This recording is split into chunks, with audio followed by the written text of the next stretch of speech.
Cordial saludo, querida tutora. En la materia de acción psicosocial y contexto jurídico, en la etapa 3, conceptualización de la psicología jurídica y los campos de aplicación, mi grupo está conformado por María Paula Trillos Acosta, María Angélica Castros y quien le habla, Yuri Marcela Rodríguez. Hoy vamos a hablar sobre la entrevista que lleva un objetivo como comprender las experiencias y los desafíos prácticos de un profesional dentro de una institución en nuestro municipio. Esto se enfoca que en los procesos relacionados tanto como en las víctimas y los agresores. Hoy tenemos de entrevista a la doctora Carol Manga. Mucho gusto. Muy buenas noches, Marcela y compañeras. Bueno, pues como ya lo dijeron, mi nombre es Carol Manga, tengo 25 años, soy psicóloga egresada de la Universidad Popular del Cesar en la ciudad de Valledupar, Cesar. Un gusto estar aquí con ustedes hoy y pues atenta a que esta entrevista sea pues de muchos frutos. Muy bienvenida, doctora Carol.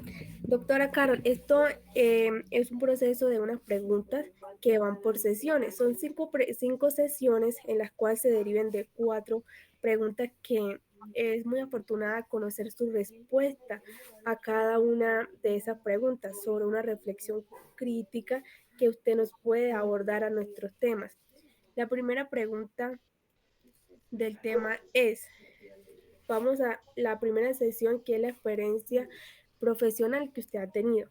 La primera es la mención del título universitario de mayor nivel que posee en su relación al campo presentado de su estudio. Bueno, pues como ya mencioné en un inicio, soy psicóloga egresada de la Universidad Popular del Cesar. Digamos, pues que hasta el momento ese es el título más alto que he obtenido. Y respecto a mi experiencia laboral, pues trabajo en la comisaría de familia de acá del municipio. 2 años de experiencia. Muy bien, gracias. La segunda pregunta es, ¿podría describir brevemente cuáles son sus funciones dentro de su institución? Bueno, mira, pues esto se centra principalmente en realizar evaluaciones o valoraciones psicológicas a niños, niñas, adolescentes o familias que se encuentren involucradas en procesos de custodia o cuidado personal en casos de maltrato infantil, abuso sexual infantil, violencia basada en género. Y entre los casos de violencia basada en género, pues los que más se ven es violencia intrafamiliar. Pero además de eso, yo también brindo asesorías psicológicas y apoyo, acompañamiento a las víctimas de maltrato. Además, realizo pues psicoeducación o capacitaciones en los ámbitos educativos y en los ámbitos comunitarios. Y obviamente, pues activar rutas de acción en los casos que sean pertinentes o en los casos que lo ameriten. Esos puntos han sido muy asertivos para nuestro proceso. También es la tercera pregunta es, ¿cuáles han sido sus principales desafíos que se enfrentan en el ejercicio profesional, como a tratar a las víctimas o los agresores? Bueno, uno de los principales desafíos es ser objetivo, porque cuando uno empieza a valorar, a escuchar la versión pues, de las presuntas víctimas, porque claramente aquí no hablamos, no podemos afirmar que alguien es una víctima o que es un agresor, sino que siempre hablamos de presunción. Entonces es muy difícil abordar el trauma emocional de la presunta víctima, más que todo cuando se trata de niños. Y hay casos de casos, más que todo cuando se tratan a veces, por ejemplo, de abuso sexual. En lo personal me cuesta un poquito de trabajo, pues mantener la objetividad a veces en esos casos, ¿cierto? Entonces, escuchar esas historias sin que a uno lo afecten más allá de lo necesario, ¿cierto? De lo que uno pueda soportar. Y cuando se trata de presuntos agresores, pues es muy difícil a veces uno como que ser muy neutral, ser objetivo, mantener la empatía, ¿cierto? Mantenerse como en un punto neutro. Y pues también que los recursos del sistema a veces son bastante limitados pues para uno trabajar. Yo creería que esos son así como los principales desafíos en los que yo me encuentro en el momento. Muy bien. También, ¿de qué manera ha evolucionado su rol dentro de la institución o a lo largo de sus años?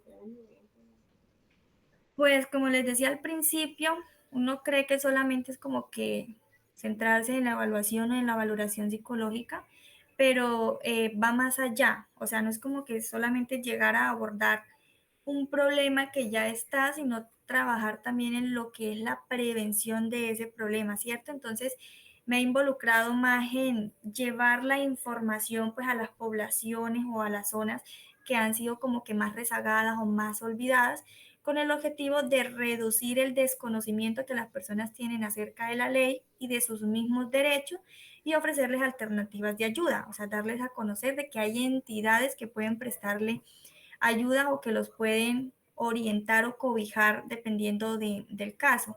Y obviamente capacitar a otros profesionales de otras entidades que quizás desconocen mucho acerca de ciertos temas. Muchas gracias, psicóloga Carol. Ahorita en la segunda sesión la voy a dejar con mi compañera Angélica, que también tiene unas preguntas para...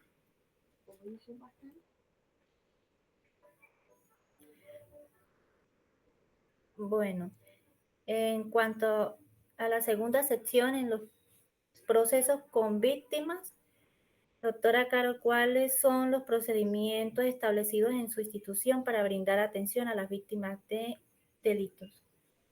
Bueno, nosotros contamos con un equipo interdisciplinario que se encuentra, por lo menos acá donde yo estoy, se encuentra conformado por una dupla psicosocial, o sea, un psicólogo, un trabajador social, un abogado de apoyo, el comisario de familia y en algunas comisarías llegan a contar también a veces con un nutricionista. Bueno, en nuestro caso no tenemos el nutricionista, ¿cierto?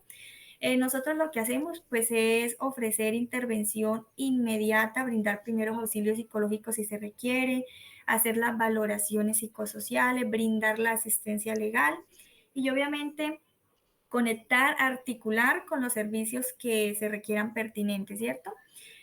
Nosotros también pues tenemos que colaborar a estar muy de la mano con lo que es la fuerza del orden y los servicios de protección infantil, pues para poder restablecer y garantizar los derechos de las víctimas, especialmente de los niños, niñas y adolescentes. Muy bien.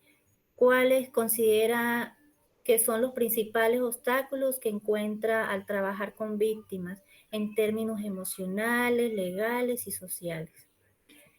Bueno, yo diría que los principales obstáculos es el miedo y la desconfianza. O sea, la gente le da miedo de exponer su situación y de que no les crean, de que no les brinden la ayuda que ellos están solicitando o que necesitan en ese momento y de que al hablar se estén exponiendo a un peligro mayor, ¿cierto? De que estén arriesgando incluso su propia vida y la desconfianza hacia el sistema legal. ¿Por qué? Porque hay muchos altos índices de impunidad.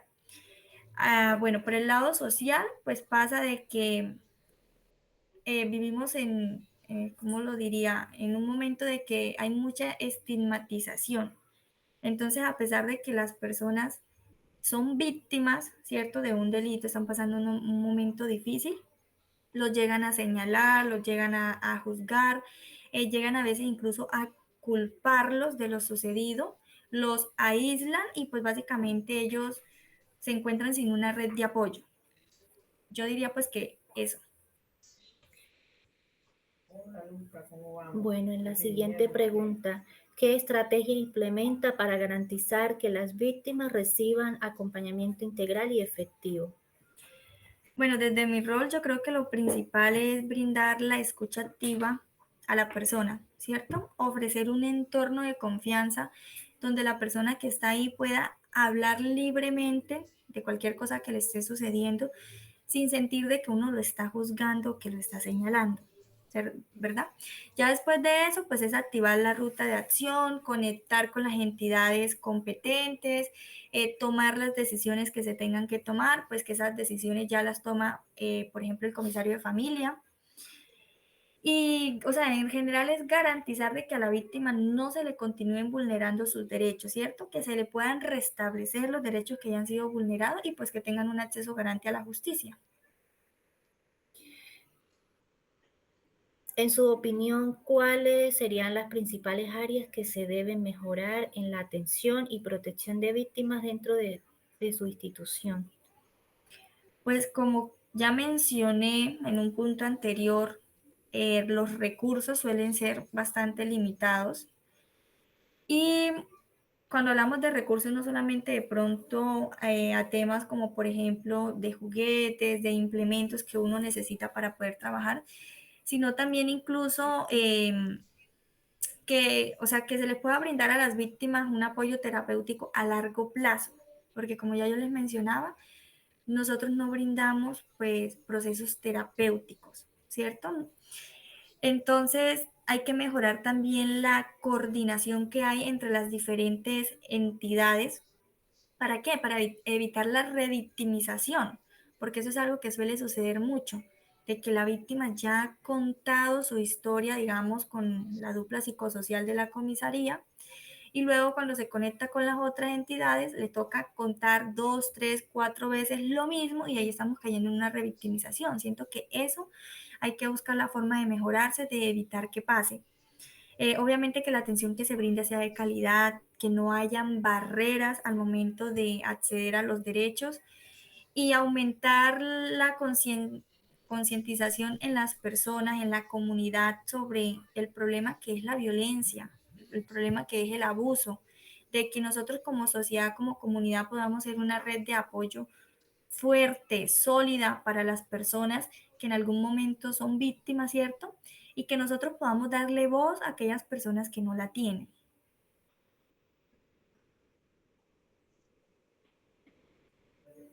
En la sección 3, en procesos con agresores responsables, ¿qué protocolos se siguen en su institución para que el tratamiento de agresores para que el tratamiento de los agresores o responsables Bueno, sean sí, ahí ya estoy leyendo la pregunta. ¿Qué protocolos se siguen en la institución para el tratamiento de agresores o responsables?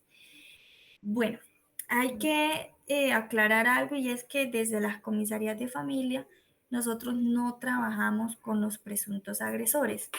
Todos los temas legales, los temas de imputación de cargo, de judicialización, o sea, básicamente de mirar si una persona es responsable o no de un presunto acto cometido en contra de alguien, eso lo lleva es la Fiscalía General de la Nación. Y a fin de cuentas va a ser un juez quien determine si esa persona, este presunto agresor de quien hablamos, requiere proceso terapéutico, atención psicológica o lo que él considere pertinente, ¿cierto? De acuerdo a la situación. Sin embargo, cabe resaltar que pueden haber situaciones donde los implicados sean todos menores de edad. Entonces, por ejemplo, un menor de 13 años que ha abusado sexualmente de un niño, no sé, de 5, de 7 años, ¿verdad? Ambos son menores de edad, ¿cierto? Y hablo de 13 años porque hay como que un apartado de la ley de que ya los mayores o sea, al tener igual o mayor a 14 años, ya pueden empezar a responder también penalmente. Por eso hay un sistema de responsabilidad penal para adolescentes. Entonces, cuando hablamos de esos menores de 14 años, eh, que no me gusta llamarlos presuntos agresores, sino de que cometió un acto que dañó a otro menor.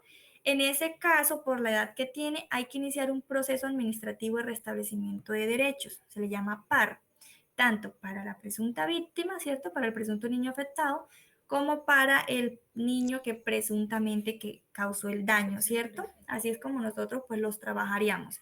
Y si es un presunto agresor adulto, como en el caso de violencia intrafamiliar, pues hay que establecer unas medidas de protección.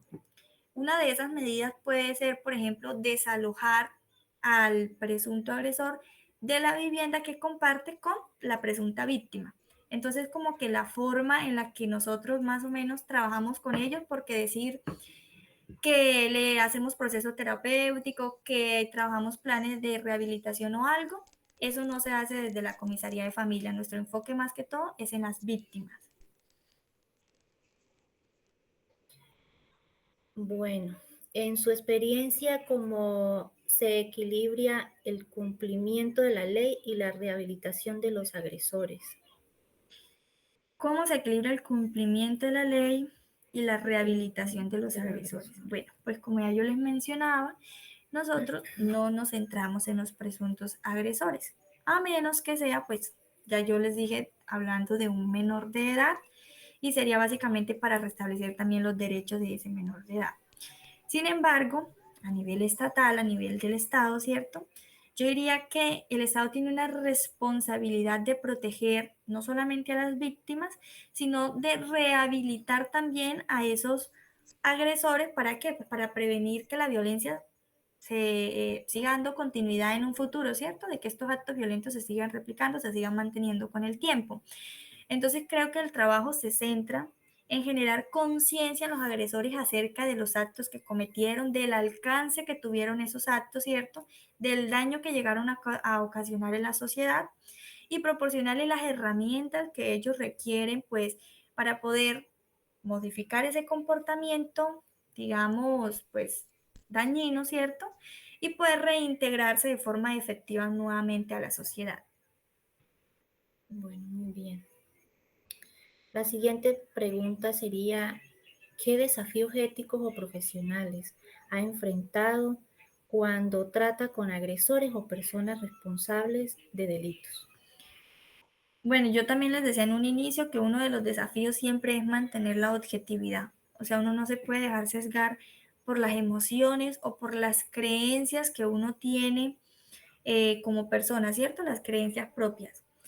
Hay que tener muy en cuenta que así sea un presunto agresor, tiene derechos y que estos derechos se le tienen que respetar y se le tienen que garantizar independientemente del presunto delito por el cual se le esté acusando, ¿verdad?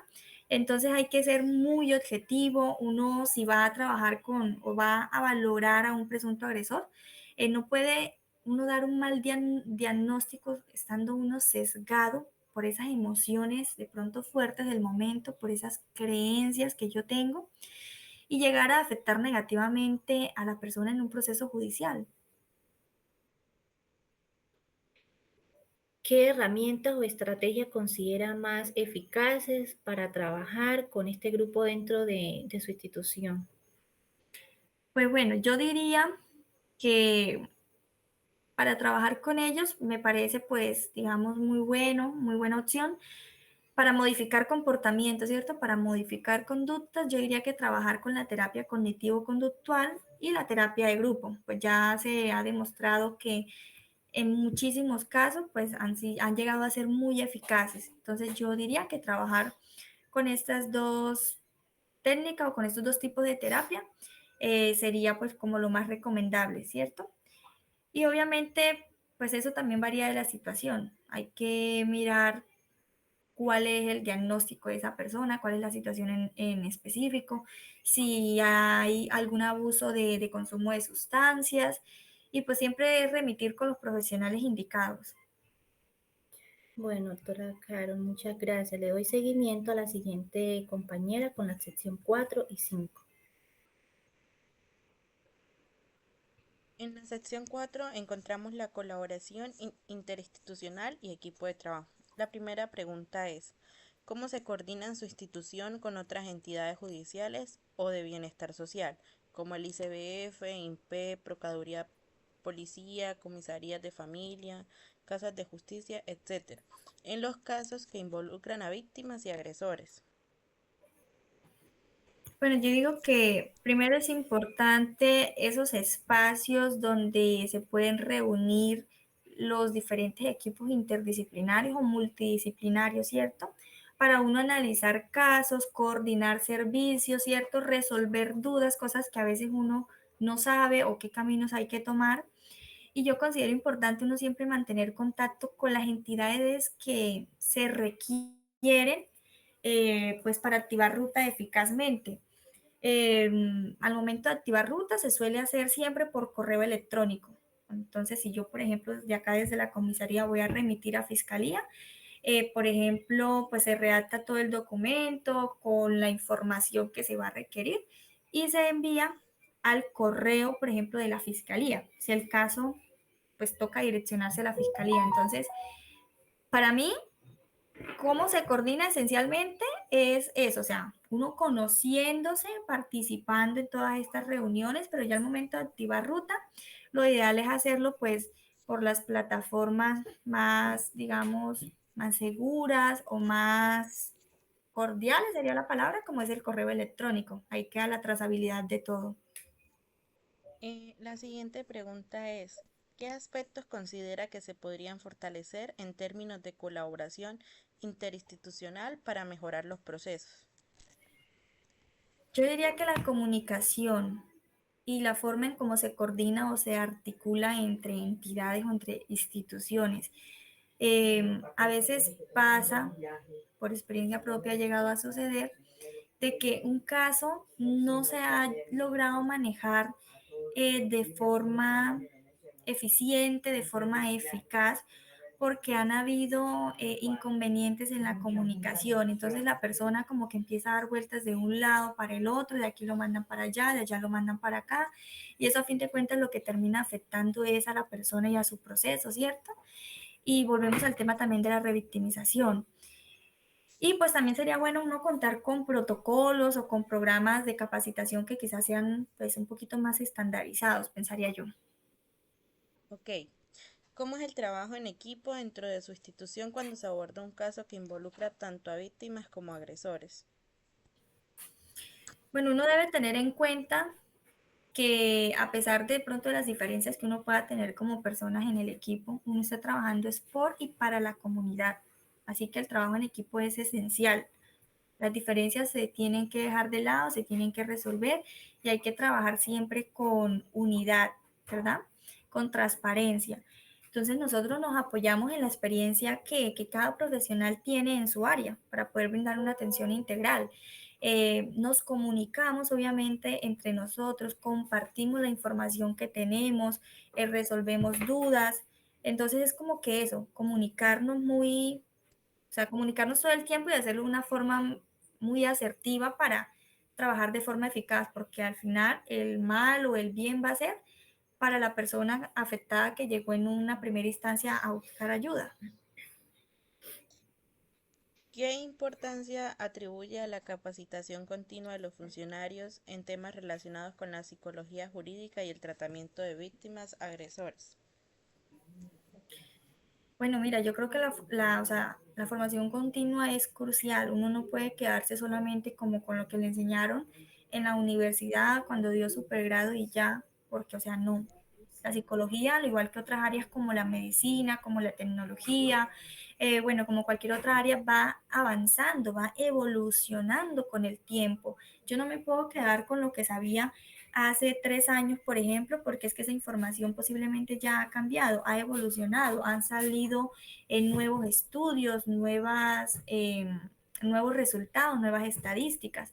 Entonces es crucial que uno se siga formando, ¿cierto? Que uno continúe formándose, porque como les digo, la psicología es un campo muy amplio y siempre está en constante evolución. Lo que sabemos hoy no era lo mismo que se sabía hace 20 años, por ejemplo. Entonces, pues eso, ¿qué importancia le atribuyo yo? Pues un 100%, 200% de importancia. Y más que todo en el área en el que uno se esté desempeñando. La psicología no es como que una sola cosita y ya.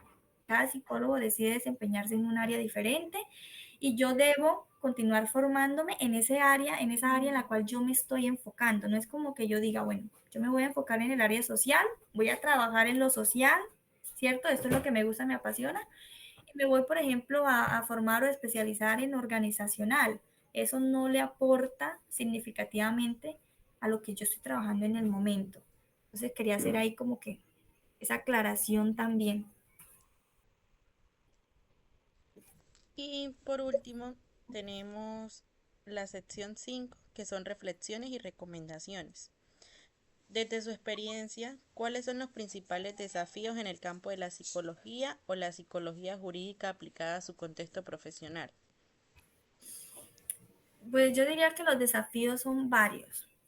Uno de ellos sería la falta de fe o la falta a veces de respeto que la comunidad o incluso otros profesionales tienen hacia la psicología, que no le dan la importancia que se merece, que todavía hay muchos estigmas respecto a la salud mental, ¿cierto? Que a veces alguien va a ir al psicólogo y va como a escondida, ¿cierto? Le da como pena. Entonces siento que ese es un desafío, o sea, debemos trabajar mucho en lograr convencer a las personas de que la salud mental es tan importante como la salud física. O sea, ir al psicólogo es igual de importante que ir al ginecólogo. Eso es uno de los desafíos. Y lo otro, pues, es la falta de recursos, ¿cierto? Y de financiación para todos los servicios de salud mental, porque a veces vemos que la psicología es mal paga. En muchas empresas, en muchos escenarios es muy mal paga. No se cuenta a veces con las herramientas que se requieren. Y podemos hablar a veces, por ejemplo, de un psicólogo clínico o de un psicólogo jurídico que no tiene a la mano, no se les ha facilitado los test psicométricos que requiere pues para hacer una buena valoración, ¿cierto? Para complementar lo que él ha logrado recabar con la observación y a través de la entrevista, porque resulta que la empresa donde está trabajando no le está proporcionando estos elementos que son pues esenciales, ¿verdad?